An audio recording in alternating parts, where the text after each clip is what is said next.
जय श्री राम भक्तों, जय श्री बालाजी महाराज, जय माता की। कैसे हो आप सब? आशा करते हैं कि आप सब जो हैं सुरक्षित हैं, स्वस्थ हैं और बाबा की और माता रानी की असीम कृपा आपके ऊपर बनी हुई है, ऐसी कामना दिल से करते हैं।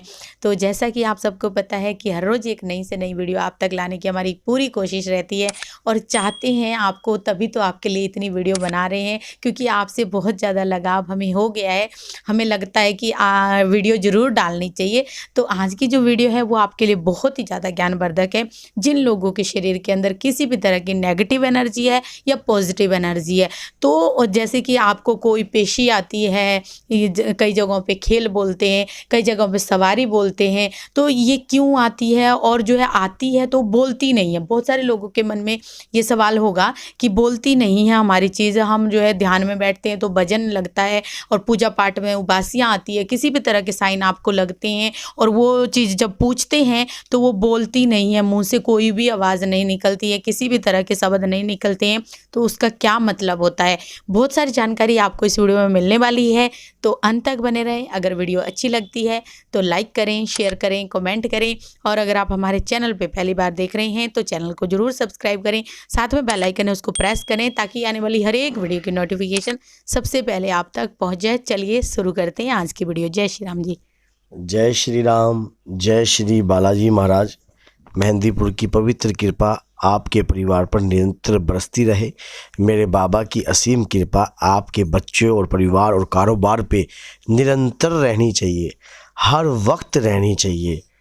चाहे कोई लाइक करे, चाहे कोई डिसलाइक करे, चाहे कोई प्रेम दे या ना दे, क्योंकि बाबा का प्रेम निस्वार्थ है। देखिए, इनका जो क्वेश्चन है उचित है। कई बारी हम मेहंदीपुर में जाते हैं और जाते हैं वहाँ पर, अगर हमारे शरीर पर कोई ऐसी मूवमेंट हो जाती है या इस प्रकार की प्रक्रिया हो जाती है और अचानक वो चीज़ नहीं बोलती और हम उससे पूछते हैं बोलो कौन है, कहाँ से आई हो, किसने भेजा, क्या है, मान लो, और हम क्या करते हैं वो कुछ भी नहीं बोलती। कई बार ऐसा मूवमेंट हो रहा है, घर पे भी फिर आते हैं, फिर भी वो चीज़ कई बार आ जाती है, शरीर के ऊपर मूवमेंट हो जाता है और फिर भी हम पूछते हैं कि कई बार नहीं बोलती हैं।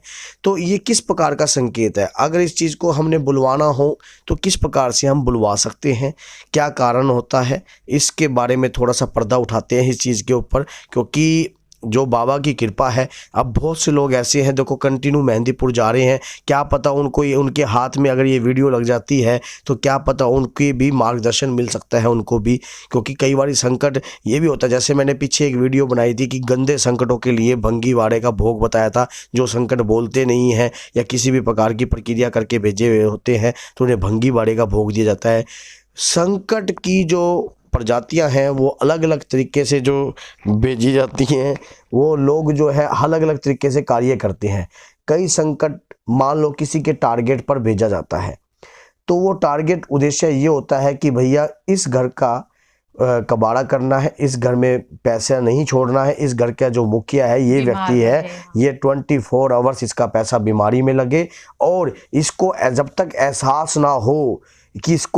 ना हो तब तक इसके शरीर के अंदर से आपने निकलना नहीं है। इस टारगेट पे कोई व्यक्ति ऐसे करके कार्रवाई, और हमारा नाम आना नहीं चाहिए। तो जो तांत्रिक लोग होते हैं वो उनसे उस प्रकार का पैसा प्राप्त करने के बाद उनके उस चीज़ को बांध कर उसी तरीके से उसी चीज़ को बांध के भेजा जाता है। जो आत्मा है वो जो तांत्रिक के वश में होती है, क्योंकि तांत्रिक की उस आत्मा को वश में करने के लिए उसके पास कोई उसकी ऐसी चीज़ें होती हैं जिसके कारण वो आत्मा उसकी गुलाम हो जाती है, और जिसके कारण वो आत्मा जो है जब तक वो वहाँ से, क्योंकि आपके शरीर पर जरूर है लेकिन जो पकड़ है वो तांत्रिक के पास ही होती है, तो उसी तरीके से वो उसको बांध कर भेजा जाता है। जब भी वो आपके शरीर पर आती है, मान लो किसी के चौकी या किसी ओझे के पास आप जब जाते हो तो वो शरीर पर जब कोई चीज़ आती है या किसी बालाजी मंदिर या किसी हनुमान जी के मंदिर, माता की चौकी पे या कहीं भी, वो तो वो बोलती नहीं है, तो वो इसी कारण नहीं बोली जाती क्योंकि उसको बांध के भेजा जाता है। इसी प्रकार से एक गुगा मसानी होती है, उसको वो तो आप कितना भी यत्न कर लो वो तो बिल्कुल भी नहीं बोलेगी। जो गूंगा मसानी होती है वो बिल्कुल भी नहीं बोलेगी, चाहे शरीर पे कितना ही कष्ट दे लो, कि गंदे से गंदा भोग दे लो, गंदे से गंदा भंगीवाड़ा दे लो, या किसी भी प्रकार का दंड दे दो, किसी भी प्रकार की सजा दीजिए, क्योंकि वो टारगेट, क्योंकि ये जो तांत्रिक लोग होते हैं इस प्रकार की प्रक्रिया को जानते हैं, अघोरी लोग होते हैं इस प्रकार की प्रक्रिया को जानते हैं, तो उसी तरीके से वो उस चीज को भेजा जाता है। बहुत से संकट ऐसे होते हैं जो इस प्रकार के जो संकट है नहीं बोलने वाले, टारगेट पे ऐसे भेजे जाते हैं। अब एक व्यक्ति था जो हमारे साथ मेहंदीपुर बालाजी से काफ़ी लंबे समय से जुड़ा हुआ था, काफ़ी लंबे से, लेकिन उसको 4 साल लगे। 4 साल तक उसका संकट जो था हिलता जरूर था ऐसे, लेकिन उसका संकट बोलता नहीं था, कभी भी बोलता नहीं था। बहुत जगह उसने कम से कम इतनी जगहों पे दिखा लिया था। जब वो हमारे साथ जुड़ा, बाबा की इतनी असीम कृपा रही, क्योंकि वो संकट इस प्रकार से हिलता था, जबान से नहीं बोलता था कि मैं कौन हूँ। जब वहाँ पर कंटिन्यू हमने प्रयास किया, कंटिन्यू वो बालाजी गया, और बालाजी कंटिन्यू जाते वक्त जब उसने देखा कि हाँ भाई जो गुरुजी ने कार्यक्रम कराए, धीरे धीरे जो उसके बंधन था, जो सील कर भेजा गया था, उस सील के भेजे हुए बंधन को उसको उत्कीलन किया गया। जब उत्कीलन वो बंधन टूट गया, जब वो बंधन कच्चा हो गया, तो वो अपने आप ही बोला। तो जब मान लो जब बोल दिया, तब उसके बाद आज निपटारा भी हो गया। तो उसी प्रकार से क्या होता है कि हमें जिसने भेजा उसके नाम से कोई मतलब नहीं है, हमें उपचार से मतलब है। बहुत से संकट इस प्रकार से भेजे जाते हैं।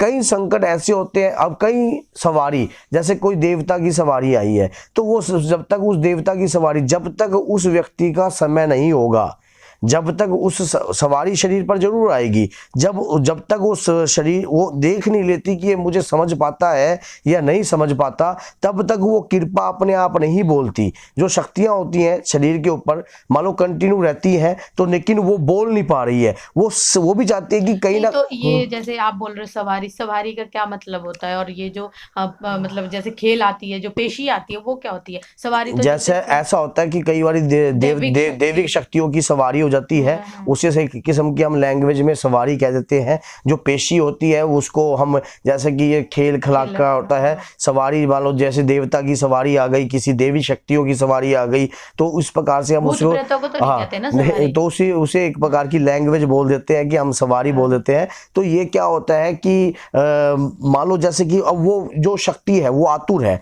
वो देखना चाहती है कि जिस व्यक्ति के शरीर में मैं हूं वो कितनी पूजा याचना कर सकता है मेरे प्रति। अब उसके अंदर डाउटफुल का मैसेज खड़ा हो गया है कि ऐसा मेरे अंदर है क्या। फिर वो क्या करता है, बहुत से गुरुओं के चक्करों में जाता है, वो पूछता है कि मेरे शरीर पे जी खेल आता है, मैं पूजा करता हूँ, बासियां आती हैं, आंखों से आंसू निकलते हैं, निरंतर धारा बहती है, लेकिन शरीर में से कुछ आवाज नहीं आती, मान लो कुछ ऐसा पता नहीं लग रहा कि क्या चीज मेरे शरीर के अंदर है। तो ये कई बारी जो चीज होती है नेगेटिव भी होती है, कई बारी पॉजिटिव भी होती है, इनको सिर्फ सही व्यक्ति ही समझ सकता है। दूसरी बात एक ये होती है कि जो सात्विक शक्तियां होंगी या कोई शरीर पे ऐसी शक्ति होगी, वो जिस गुरु की शरण में आप जाओगे वो उनको पहचान लेगी कि इसके पास जरूर कुछ ना कुछ है। तो ये मुझे जरूर कहीं ना कहीं, जिसकी वाणी से आपके अंदर आकर्षणपन पैदा हो रहा है, आप नहीं, क्योंकि एक बात जो जब आप भोजन खाते हो तो उन तक भी एक भोजन का अंश पहुंचता है। उसी प्रकार से जो भी आप गलत कर, क्योंकि मैंने पिछली वीडियो में बताया था, जैसा अन्न खाओगे उसी प्रकार से नेगेटिविटी भी जो शक्ति है उसको भी वो अन्न प्राप्त होता है। तो उसी प्रकार से जैसा आप जिस भी गुरु की शरण में जाओगे, तो अगर वो आपको ज्ञान की मार्ग सिखा रहा है या इस प्रकार के रास्ते पे दर्शा रहा है, तो इसका मतलब वो शक्ति जो है उसके बात को मान रही है, जिसका मतलब वो गुरु सही बोल रहा है, तो वो उसके अंदर से वो उसको पहचान रही है। क्योंकि ये मुझे मान लो इसके लायक बनाने के लिए, जैसे कि मेहंदीपुर हम जाते हैं तो हमारी जो प्रक्रिया हो रही है ये बड़ा गहराई का अध्ययन है। जो हम जा रहे हैं कंटिन्यू, हम सोचते हैं कि पहली बार में संकट नहीं बोला, तो इसमें आप चकित नहीं रहना आपने कि पहली बार संकट नहीं बोला, कई बार संकट बांध के भेजा, उसका जो धागा है उसको आपने कच्चा करवाना है, उस धागे को कच्चा करवाना है कंटिन्यू मेहंदीपुर जाकर।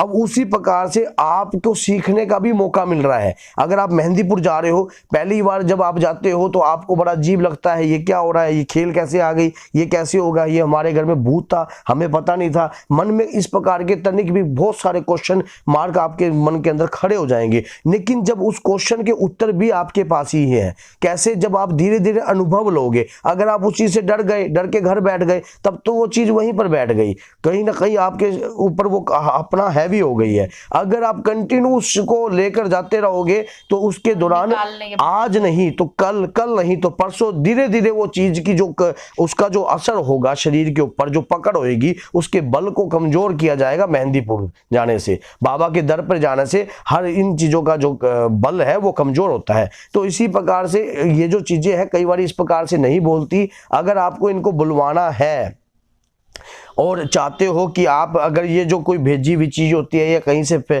छोड़ी हुई चीज़ होती है, उस चीज़ को अगर बुलवाना चाहते हो तो आपको मेहंदीपुर में जाकर माँ शमशान काली के बंधन कटवाने चाहिए, और बाबा शमशान भैरव के बंधन कटवाने चाहिए। और 64 योगिनी पर बैठकर आपने माता का जो मंत्र होता है, कौन सा मंत्र होता है वो मैं आपको बताता हूँ। जो माँ का मंत्र है, जहाँ ऊपर शमशान भैरव पे आपने 64 योगिनियाँ हैं, वहाँ पर जाकर बैठकर आपने ओम एम हीम क्लीम चामुंडाई विच्चे का जाप करना है कंटिन्यू। वो जो माँ का निवारण मंत्र है, उस निवारण मंत्र से आपके हर कष्ट का निवारण होएगा। और ये 9 देवियों का जो मंत्र है बहुत सिद्ध है, बहुत ही ताकतवर है। और भैरव बाबा जो है आपकी तुरंत पुकार सुनेंगे आपके घर से, क्योंकि माँ तो स्वयं है ऊपर, चाहे शमशान काली है, चाहे काली है, चाहे उसके बाद चाहे माँ दुर्गा है। जो माँ का ये निवारण मंत्र तांत्रिक भी यूज करते हैं, सात्विक भी यूज करते हैं। ये माँ का वैदिक मंत्र है और इसी बीज मंत्र के कारण से सृष्टि चल रही है। इस बीज मंत्र में बहुत ज्यादा ताकत है। इस मंत्र का अगर आप जाप करोगे कंटिन्यू, लगातार 3 दिन तक लगातार बंधन कटवाइए और माँ के निवारण मंत्र का जाप कीजिए, और फिर देखिए आपकी चीज आज नहीं तो कल तो जरूर बोलेगी। उसकी जो तांत्रिक है वो माँ से ज्यादा बढ़कर तो है नहीं, चाहे कितना भी बड़ा तांत्रिक क्यों ना हो, क्योंकि उसने अगर कोई शक्ति है, रावण के पास भी बल था लेकिन जीत तो राम जी की हुई थी ना। सात्विक शक्तियां जीतती हैं लेकिन थोड़ा सा स्लो हो सकता है काम, देरी हो सकती है लेकिन अंधेरी नहीं है। तो इसलिए माँ पे पूर्ण विश्वास कीजिए, बाबा पर पूर्ण विश्वास कीजिए। भैरव बाबा घर से जड़ से काट के लाएंगे और अपने आप ही उसका जो बंधन होगा वो वहीं कटेगा। 3 दिन लगातार बंधन कटवाइए और फिर बाबा की दया से वो चीज जरूर बोलेगी। आज नहीं बोलेगी तो कल जरूर बोलेगी। तो बोलिए जय सीताराम, जय श्री बालाजी महाराज। मैंने ये बताने की कुछ चेष्टा करी। कुछ ज्ञान जो होते हैं वो गुप्त रखे जाते हैं और कुछ ऐसे होते हैं कि जन कल्याण के लिए बांट दिए जाते हैं। बोलिए जय सीताराम, जय श्री बालाजी महाराज, जय माता की।